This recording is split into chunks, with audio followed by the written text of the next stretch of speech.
Veja, eu queria começar a colocar para você a seguinte questão. Eu tenho sérias dúvidas do que é, de fato, a esquerda, do que se chama esquerda, se de fato é esquerda, né? Eu diria que essa trajetória que a gente tem, que o Nildo, em linhas gerais, traçou, enfim, essa trajetória que a gente teve da esquerda no Brasil, desde a derrota da luta armada, etc., etc., eu acho que trouxe para essa esquerda uma debilidade de nascença, né? A gente nunca foi comunista, né? A gente nunca foi, de fato, anticapitalista, pró-comunista.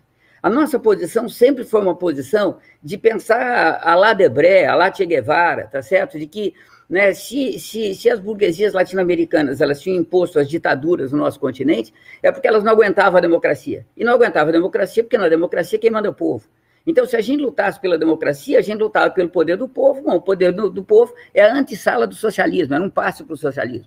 Na verdade, a gente era democrata, a gente não era comunista. Na verdade, a gente era burguês, embora a gente não soubesse e não quisesse ser. Mas, de fato, a gente era.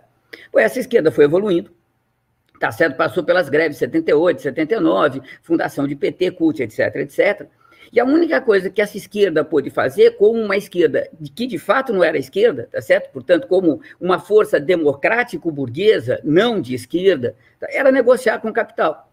Bom, teve todo o processo de negociação, teve greves no meio, mas todo o processo de negociação, tá certo? Que levou o Lula, que levou a eleição do Lula. Veja, quando a gente chega neste processo, né, a eleição do Lula nada mais é do que assumir o poder, uma força política que só pode ser uma força do interior do capital, que, portanto, está a serviço do capital, a serviço da propriedade privada, a serviço da exploração dos trabalhadores, de um lado, tá certo? E, de outro lado, uma força que só pode se legitimar no poder se dizendo de esquerda. E o resultado disso, tá certo, é que um enorme campo que se diz de esquerda, mas que de esquerda não é, tá certo? Um enorme campo se junta ao redor do PT, com divergências, sem PT, com divergências, maior acordo, menor acordo, etc., e monta um enorme bloco que vai se manter no poder, tá certo, até chegar ao Bolsonaro. Veja, o que a gente tem nesse período? Nesse período, eu diria que a gente tem três coisas que são absolutamente fundamentais. Primeiro, a gente tem a maior concentração de renda que esse país jamais conheceu.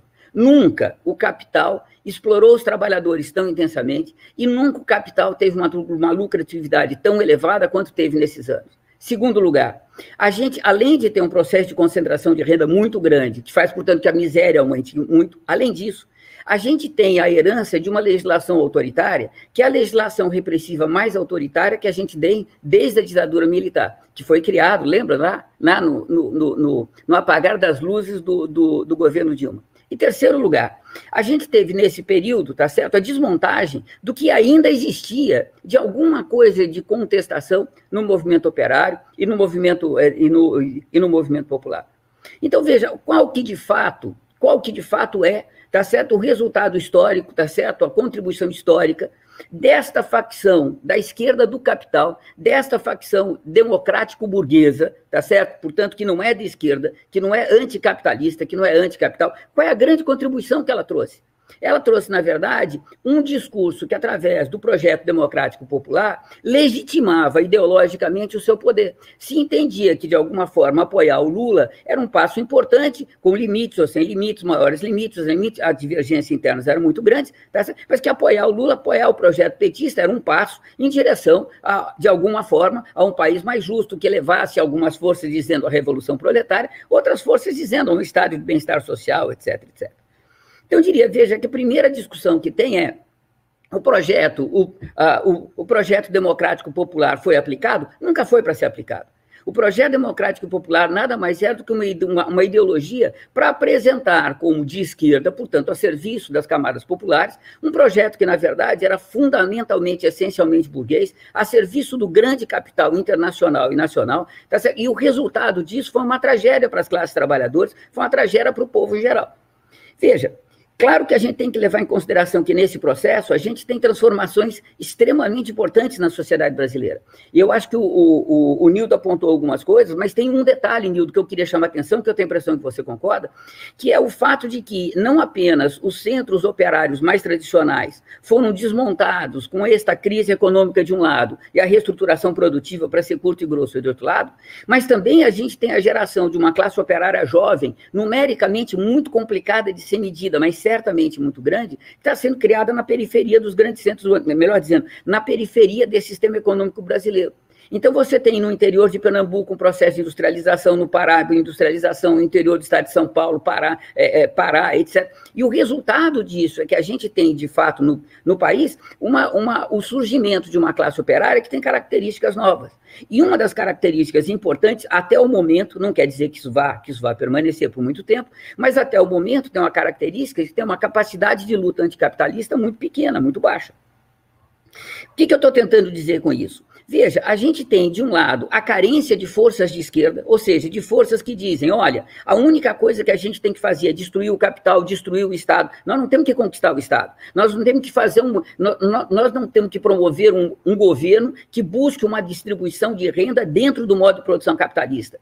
Primeiro, porque isso é impossível. Segundo, porque isso também é impossível. Não dá para você fazer distribuição de renda e nem dá para você imaginar que seja possível, a partir do Estado, você preparar a tomada revolucionária do poder para destruir o Estado. Isso não se faz dessa forma, não é assim que as coisas acontecem. Isso é uma impossibilidade completa.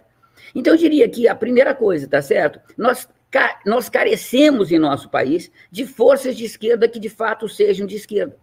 O que nós temos, na verdade, são forças que pretendem serem de esquerda, mas toda eleição que tem se junta ao redor deste bloco, tá certo? Lula, PT, PSOL, etc., PCdoB, se junta ao redor deste bloco, e este bloco nada mais é do que o representante com a aparência de esquerda, com um discurso que quer ser popular, tá certo? Mas que, na verdade, é o representante do grande capital. Então, eu diria, a primeira questão, veja, o programa democrático popular, primeiro, não foi aplicado, porque é impossível de ser aplicado, mas mais importante do que isso, ele não foi criado para ser aplicado, ele foi criado para ser a ideologia, para justificar para a esquerda, tá certo? Para as pessoas que se dizem de esquerda, que se querem de esquerda, embora não sejam, de fato, contra o capital, contra o Estado, etc., né? Para justificar politicamente esse partido, esse agrupamento eleitoral, tá certo? E este poder que se criou aqui nesse país. Então, eu diria, a primeira questão decisiva é cargas d'água, o que é essa esquerda? O que é a esquerda hoje? Veja, nesta crise que a gente vive, tem 2 minutos, nesta crise que a gente vive no mundo inteiro, o país inclusive, tá certo? Brasil inclusive, nesta crise que pela primeira vez, de uma forma clara, aberta, não sei se pela primeira vez, mas pelo menos na minha vida, de uma forma clara, aberta, etc. Você discute claramente quantas pessoas nós vamos matar para deixar o capital funcionando. Nunca a oposição, né? A contradição capital-humanidade foi tão explícita. O capital está destruindo o planeta, está destruindo a humanidade. E nesse momento que essas forças são capazes de fazer, qual é a aliança política que nós vamos fazer para tomar a eleição no ano que vem? Qual a aliança política que nós vamos fazer para combater o Bolsonaro? E claro que o grosso dessas forças, que se dizem de esquerda, mas não são, o grosso dessas forças, elas estão se movimentando para que no segundo turno das eleições do ano que vem se apoie o Lula contra o Bolsonaro, é óbvio. Tá certo? Nem precisa, como o Nildo disse, nem precisa ler os grandes jornais para a gente saber disso, tá certo? Então, veja, neste processo todo, o que nós temos de fato? O que está acontecendo nesse país? Nós temos uma situação em que a única alternativa para a humanidade é destruir o Estado, o capital, a família monogâmica, a propriedade privada, as classes sociais, etc. E os setores que se dizem de esquerda não fazem outra coisa senão discutir as alternativas do capital, dentro das margens do capital, com as forças políticas do próprio capital. E aí Lula aparece como o grande salvador da pátria. Veja, qual que é o problema disso? Eu tenho 30 segundos. O problema disso é que sem Lula a gente não teria Bolsonaro. Se vocês quiserem, veja, quando a gente teve, eu vou estourar 30 segundos, me dê 1 minuto. Quando a gente teve Fernando Henrique Cardoso, foi a primeira vez sob a redemocratização que teria sido possível fazer uma ofensiva contra o aparato repressivo no interior do próprio Estado. Fernando Henrique recuou, tá certo? E criou aquela política de indenização dos perseguidos, etc., etc. Veja, quando vem o governo Lula, de novo você tem uma nova ofensiva, o que o Lula faz? Coloca o genuíno para impossibilitar que isso aconteça e intensifica as indenizações, os programas indenizatórios, etc. Veja, sem Fernando Henrique e sem Lula, o Bolsonaro e as suas forças repressivas não teriam subsistido dentro do Estado. Fazer uma aliança com o Lula contra o Bolsonaro é entregar, né, o galinheiro à raposa, não é outra coisa.